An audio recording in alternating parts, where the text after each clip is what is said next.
Hi everybody, this is Carl Leopson, your instructor for SERP 590 at the University of Arizona, Single Case Research Design.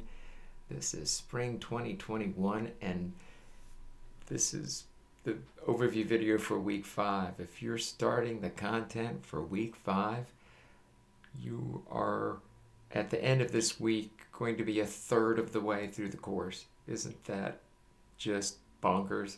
Can't believe that we're that far along, but it's great. Everybody's doing well so far. I see some good research questions. And now it's time to start to get in some of the real complexity, and some of the real complexity with single case research designs and doing single case research comes in measurement. So we're going to take a look at recording methods and what kind of data you need to record in a single case study, and we're going to start reflecting on that research question you developed. I'm going to ask you to tell me about how you would collect data within your research question. So let's look specifically at what we're going to do this week. First, the learning objective is to describe appropriate recording methods to collect data on the dependent and independent variable for a specific research question. That will be your research question, the one that you selected. All right. The activities this week. Okay, last week was pretty simple. Like, we just negotiated your research question, and you told me what the independent and dependent variable were. I just wanted to make sure that all that was really clear to get to this week. And this week, I asked you to do a little more reading. It's actually really good stuff. And there's more of me in video. I hope that's okay. So first, there is a shorter, like a 8 to 10 minute video, which is a new video that I created that will go back to the same case over and over to kind of help you see how single case research questions are related to the procedures in a study and the data you would collect in an Excel sheet, and how that's turned into a graph and how it's represented, and all of the additional little bits and pieces that you got to do. So we'll talk about that throughout, but that first 8 to 10 minute video will get you set up for the next video, which is a longer, about a 20-minute video that provides lots of detail about all of the data that you collect in a single case study and the different kinds of measures you can use. Okay, so that gets you into more detail. I think you should watch both of those.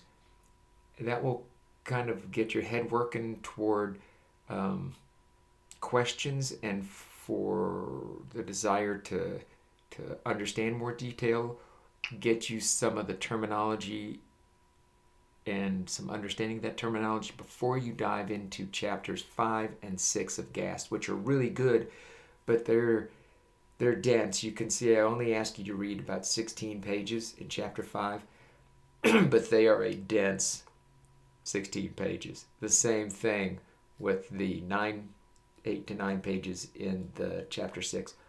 It's some dense stuff, really good stuff. I really encourage you to look carefully at tables 5.3, figure 5.3, and table 6.1.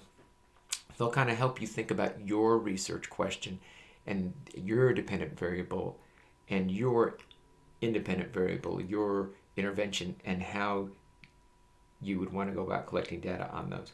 But watch the videos first, then go to the reading. Then I'm going to ask you to create a discussion post. Okay, and in this case, it's a bit of a longer discussion post. Let's take a look at what it looks like. So in this discussion post, this is where we start to reflect on your research question.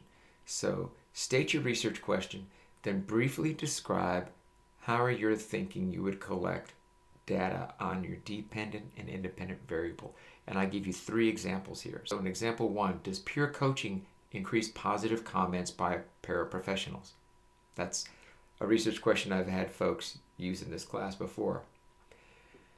So you might write to that for the dependent variable. I think I could collect data on the dependent variable, which is positive comments by parapros, using a simple frequency count or maybe rate recording if the time of observations were different. Right?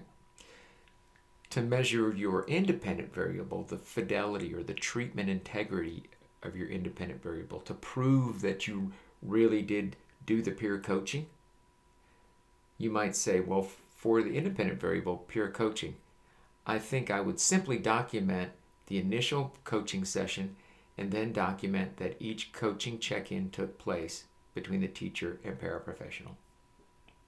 Right? That's all I'm looking for. But what you've got to start doing is thinking in your head in realistic terms about, if I were to try to do this, what on earth would happen? So in example 2, does a relaxation routine increase academic engagement in a child with social anxiety? I know a number of you actually are looking at relaxation routines and mindfulness routines, and those are really popular right now.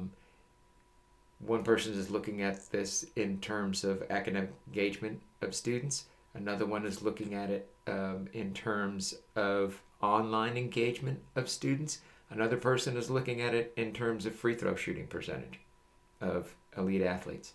Okay. So what would you do here for the dependent variable? Well, in this case, academic engagement is a non-uniform behavior. You'll learn more about that in my video and in the book in particular. And you should probably have learned about it in SERP 502 if you've taken 502. You can go back to that. In a 30-minute observation, I would have 1-minute blocks of time. I would look up at the end of each minute and record whether the student is academically engaged, and I could summarize that as a percentage of blocks of time engaged. For the independent variable, the intervention here is a relaxation routine, and I would measure whether the relaxation routine is being used by providing the child during intervention conditions with a checklist for self-recording. I would summarize the data as a simple occurrence or non-occurrence. So basically, you're checking in with a kid who's doing self-recording of their relaxation technique. Now, you may have them check off step by step. I've actually done studies with kids doing self-recording where they check off all their steps in how they get academically engaged. Okay, so their routine at the beginning was an engagement routine, like how they get organized, how they get set up for a particular study session. In this case, it would be what are the steps in the relaxation routine, and a person would check them off as they did them. All right. The third example is, does providing a daily schedule decrease transition time for a young child with autism? I know this is absolutely and specifically a question that some of you are asking, but you could substitute daily schedule with, does a set of social stories decrease transition time for a young child with autism? Think about how you might take these examples and substitute your independent variable or your dependent variable, the intervention or the behavior that's in these examples, and then you can help use the example to understand, along with everything you've seen in my videos and in the Ledford and Gass text, all of that together should help you come up with your discussion post. If your discussion post isn't perfect, throw it up there. Don't worry about it. You've seen the whole point here. You've seen that I'm not coming at you and I'm not marking you down because you get something wrong in a discussion post off the bat. I'm giving you credit for hanging in there with me and figuring out what the right answer is. And it's a whole process, okay? That's what we're looking at. So I am going to turn you loose on week 5. If you have any questions that I haven't answered in this video, get hold of me. I'd be happy to answer them for you, okay? Take care. See you next week.